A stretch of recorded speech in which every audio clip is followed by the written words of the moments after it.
Hey guys, welcome back. Okay, so I am expecting this to be a relatively short episode. I say that a lot though, and it never ends up being that way, so we'll see how it goes. But I think it should be, because really, we only really have this section left. I mean, here's our goal, and we've got this area that I think we have to go into. But we'll see. I mean, we do have a couple of things to get done in this episode, so... See, that's my turret. One thing I did notice...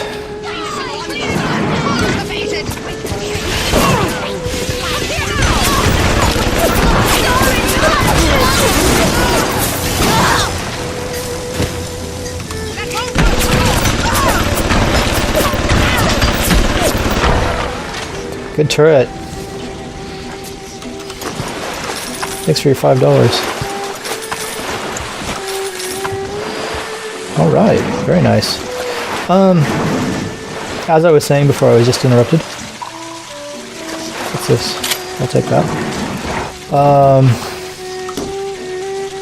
First aid kit. Don't really need it. Yeah, sorry. So one thing I did notice when I was editing the last video, I actually missed another save. I'm so focused on looking at the floor for things on the ground that sometimes I miss stuff up on the wall. And you know, I don't know why that is. It just... Why can't I search you?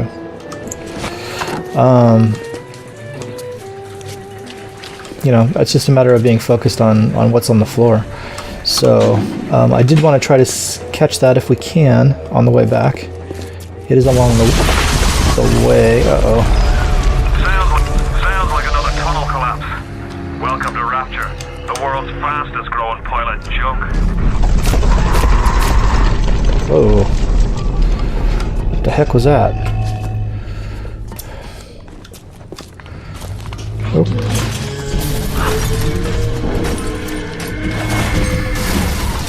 I hear a Big Daddy and a little sister, but I don't see him. Where are they? Hello?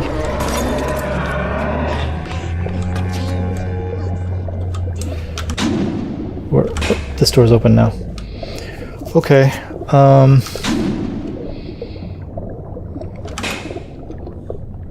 Sure.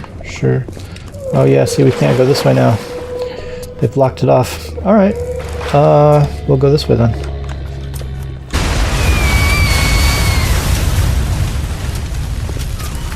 It's a little one. Here's your chance to get some Adam. Well, there's the Big Daddy.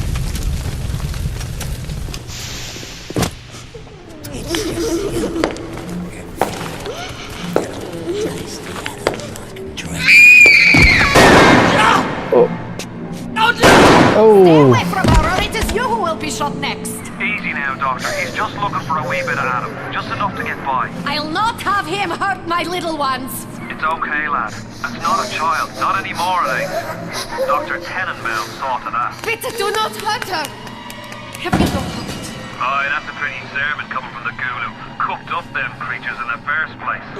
Took fine little girls and turned them into that, didn't you?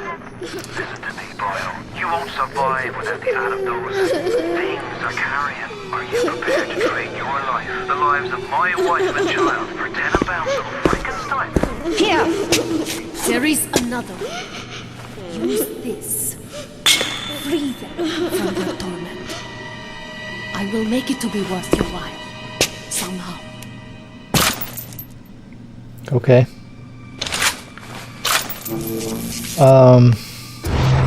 It's okay, little girl.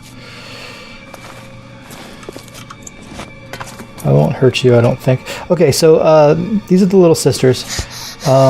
Once you've gotten rid of their Big Daddies, you have a couple of choices. You can either, here we go, you can choose whether to rescue or harvest her.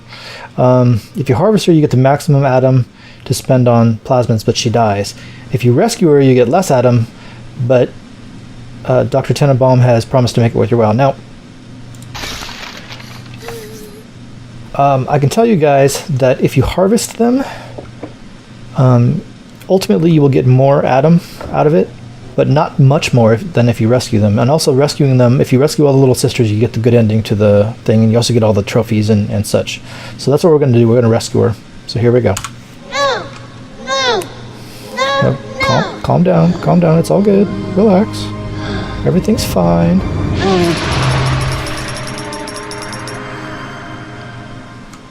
You saved me.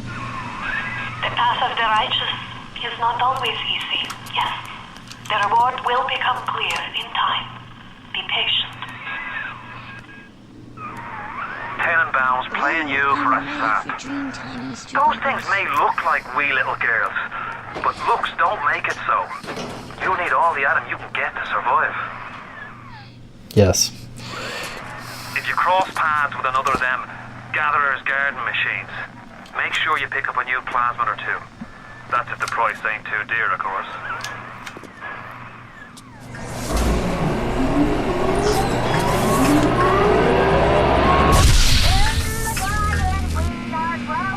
Okay, here we go, guys. So we found our first. Let's see.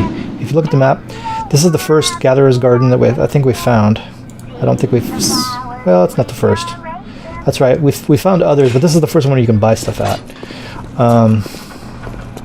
And here's our last audio diary. So let's go ahead and pick that up and play it. Not only are those little girls veritable atom factories, they're nearly indestructible. They regenerate any wounded flesh with stem versions of the dead cell. But their relationship with the implanted slugs is symbiotic. If you harvest the slug, the host will die. So you see, it's not like killing, Tenenbaum said. It's more like removing a terminal patient from life support. So there you go. Okay, let's go ahead and purchase some upgrades. So we currently have 80 Adam. That's what right here. So I'm going to purchase a health upgrade from this machine. Thank you. So there you go. We got a health upgrade. Now I think, if I'm not mistaken, there's the director's commentary. I knew it was around here somewhere. So there's our next director's commentary. So I'll go ahead and grab that, and we'll play this at the end of the episode.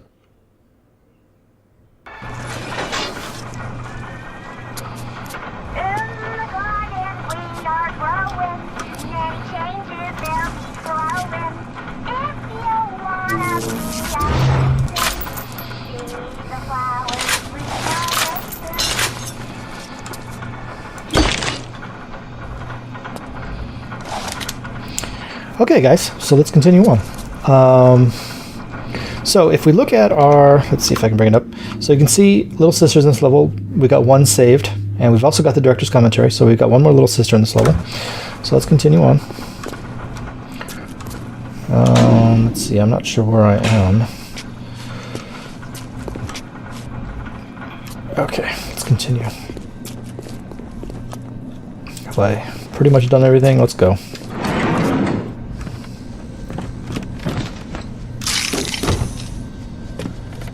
We're full up on first aid at this point. Okay, we're back out here again. Alright, so now this is where I want to go downstairs and go grab that safe that we missed before. Well, this is quite incredible.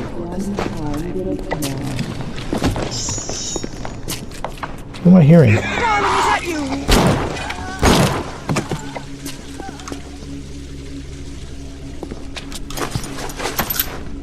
Thanks for the money. Bacteria are microscopic. Dental offices, that's where we want to go. I think. No, back here. This is where it was, back here. And somewhere back in the there, the safe right here we never opened up. So let's pop it open.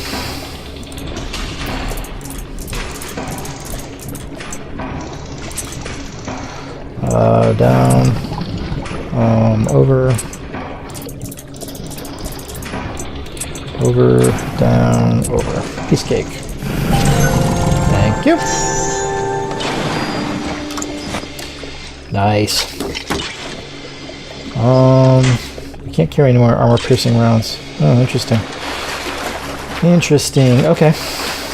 Yeah, that was the safe that I missed before, that I had seen when I was doing the editing of the last episode. So, always good to pick that kind of stuff up. Alright. We have...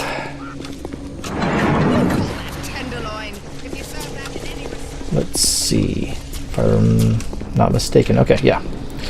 We just gotta really head towards our goal. Now we gotta find one more little sister, but this one won't be as easy as the last one.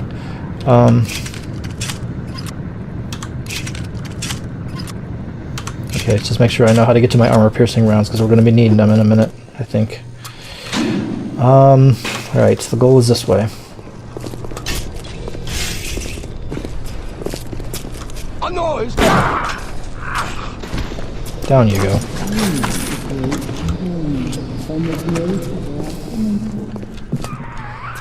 You're ready now. It's time to take on one of them Big Daddies. It won't be easy, but it's the only way to get to Little Sister and the Adam they carry. Let's deal with our Big Daddy first. Okay. I don't want to.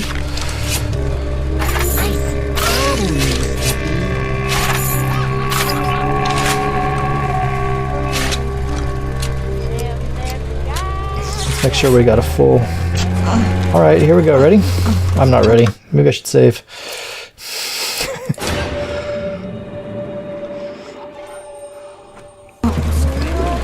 Alright, let's do this.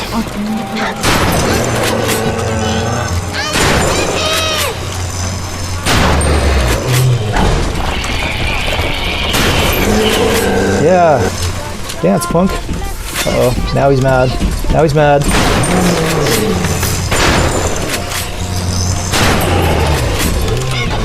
Nope, nope, nope, nope, nope, nope, nope, nope, nope. Why am I moving slow?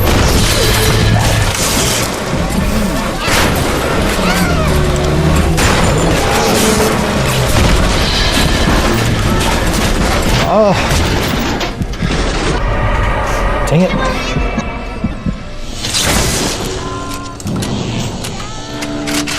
First time I died. Am I crouched? Stop crouching.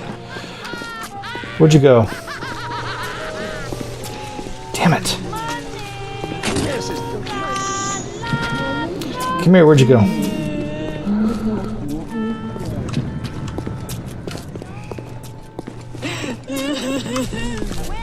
Yeah, killed you, didn't I? Okay, little sister, come here.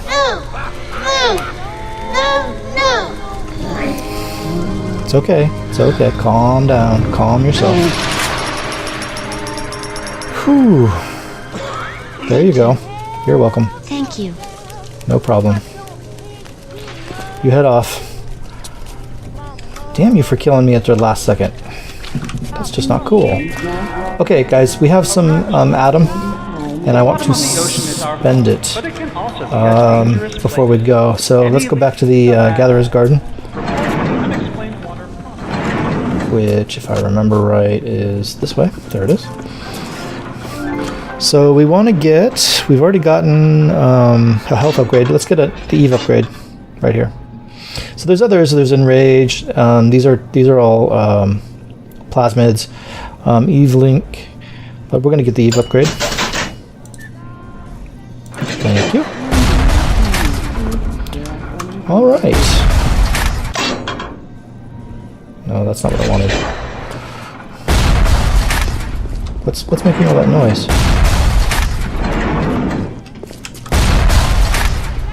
What the hell is that?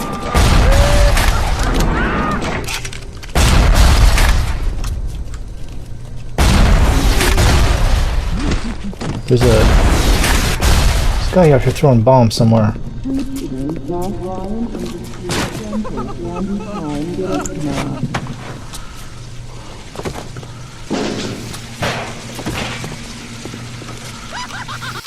Okay, guys, so we've dealt with both little sisters, and we've also got the Darkness commentary. So really, we just got to make it our way to the exit,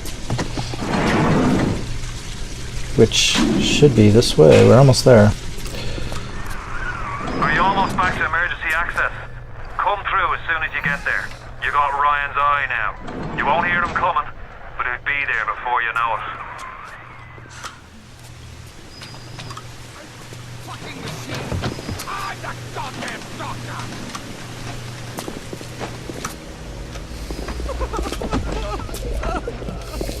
The parasite hates three things: free markets, free will, and free men. Whoa, whoa. Somebody's throwing bombs. Stop that.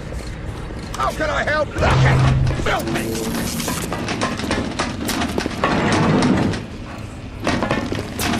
Oh, geez. Here they come. Help out!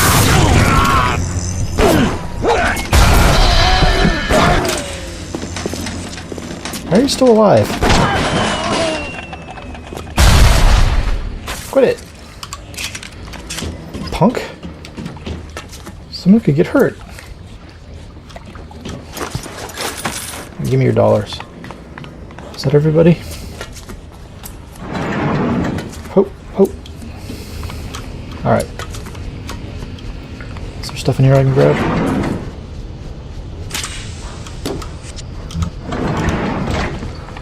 Guess not. Jeez, I'm down to 2 health packs.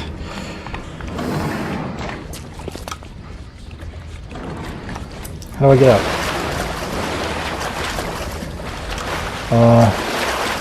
Do I have to use this thing? Security alert deactivated. Thank you for your patience. I don't know how you managed it, but you did. Come through to Port Neptune now. I'm looking forward to shaking your hand. Yeah, I bet you are there, Atlas. Alright, let's take a look at the map. So you can see we've explored the entire area. I think we're good. Hopefully I didn't miss any more safes.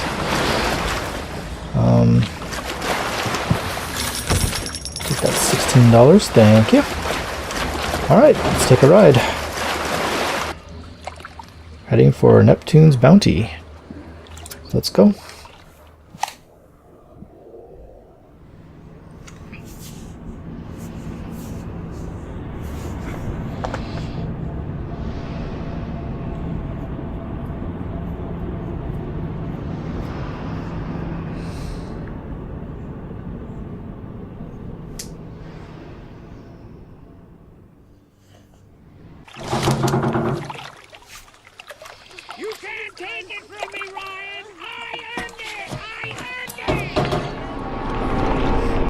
Okay guys, I'm going to save here.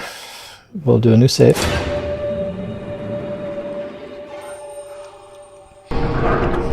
Now if we look, there are 3 little sisters in this level. There's also a director's commentary. I'm going to stop here. I know this has been a relatively short episode, but I don't want to get into the next level quite yet until the next episode. So we will stop here and we will pick this back up in the next one. So I will see you guys in the next episode. Thanks a lot. Bioshock was groundbreaking in many regards when it released in 2007, though fundamentally it shared many consistencies with Irrational's System Shock series. What elements of System Shock translated into Bioshock, and what was refined, altered, and innovated upon to create the world of Rapture? Let's take a look at the long road from System Shock to Bioshock.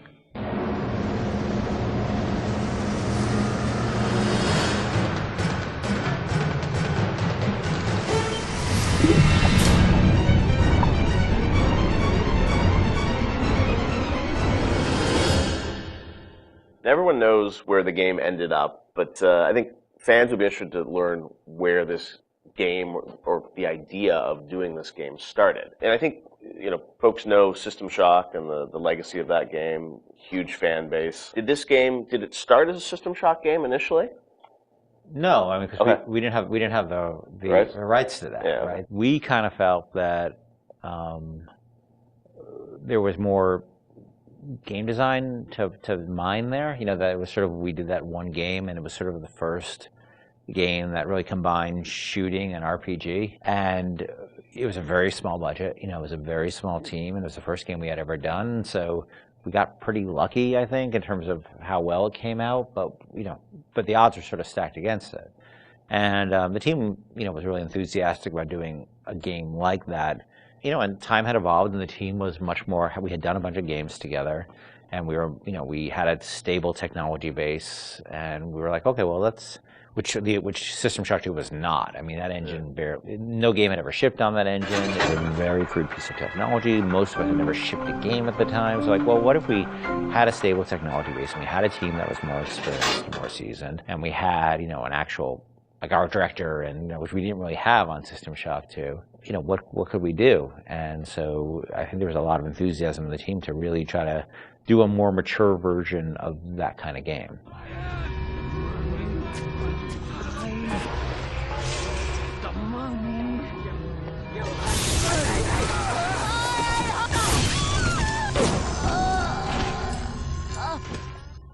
This is before we had sold the company to Take-Two, and we were an independent developer, right? We were sitting there, we were using the money we made from other development deals we had, and we would try to scrape together whatever time and money we had to work on this thing. And it was not actually something I was particularly keen on doing. The team was much more keen on doing a sort of a System Shock-ish game than I was, because... That's what you were pitching, right? Like System Shock 3 at one point, right? Well, I mean, there was an actual System Shock 3 that we were pitching back in the day when we were right after System Shock 2, but that never happened. Right, yeah. We couldn't get anybody interested because System Shock 2 sold like 5 copies, right?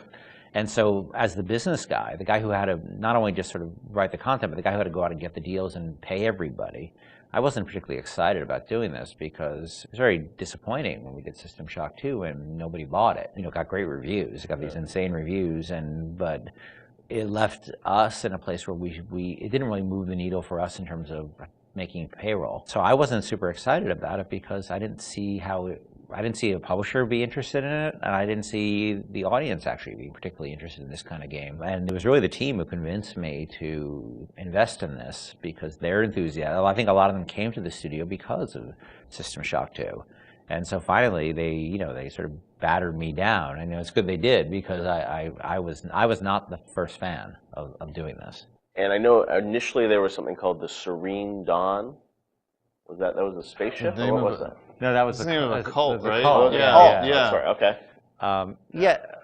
That one's, I think, been lost to the... If I remember correctly, Serene Dawn was a cult. You were playing as a deprogrammer that was infiltrating the cult, and your name happened to be Carlos Coelho, who was one of our programmers at the time. It's named after him, yeah. Then there was a story notion that I always really found interesting, which was that you have these cults, and you have sometimes people who they're these sort of characters who really live on the edge of the gray morality, which is these guys who come in and essentially kidnap people out of these cults or rescue them, depending on how you look at it. Because what it really is, from a functional standpoint, it's a kidnapping, right? You're coming to an adult and you're saying, you're hired by their parents or whoever. And this was in the story, it was like a senator whose daughter joined one of these religious movements called the Serene Dawn, you said? Yeah, the Serene Dawn. And I always thought that was a really interesting tension of this hero who's basically a kidnapper and taking a young woman against her will out of the place that she was in. Now, you could also make the other argument that, well, she was not really there by her will. But there's a really interesting conversation that goes on there. I think there was actually a Kate Winslet movie, a Harvey Keitel, Kate Winslet movie, which dealt with a similar theme.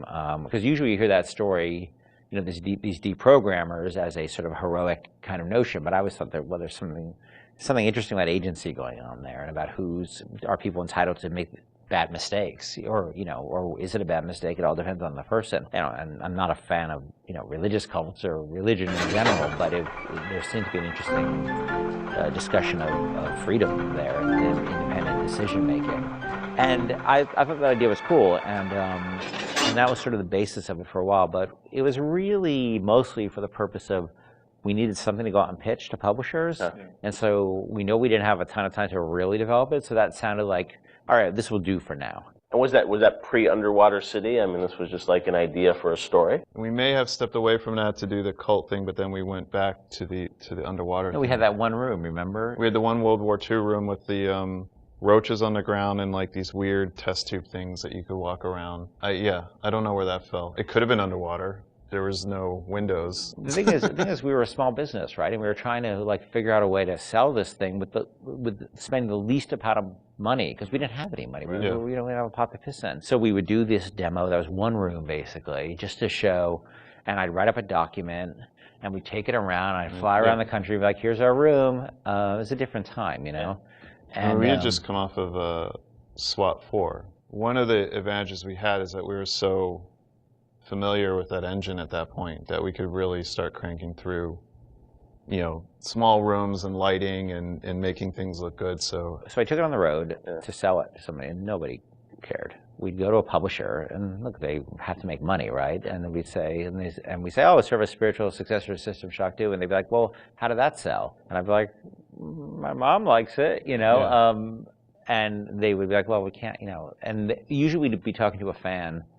A lot of executives, like sort of junior executives, were fans of System Shock, and they'd go to their boss, and they'd be super excited, and their boss would open up, you know, their Excel spreadsheet and be like, no, we can't do this. And I think the pitch probably evolved as we kept trying different permutations trying to sell, but we were also out there trying to sell like 2 or 3 other things at the time. We had a pitch for a game called Monster Island, and well, our SWAT 5 pitch was Zombie SWAT. Yeah, we had just come off of SWAT 4, which is like hardcore tactical, and we decided they wanted us to do another SWAT, and we didn't really want to do another hardcore tactical game, so we're like, what if we added zombies to SWAT? Like, you're a SWAT team that fights zombies and werewolves. That sounds awesome. And it was like, no, it doesn't. And this is before, before zombies were a thing. Yeah. And so we came with this thing called Division 9. Division 9, yeah. That probably would have been even a bigger financial success than Bioshock. Wow. But we couldn't get anybody interested in it.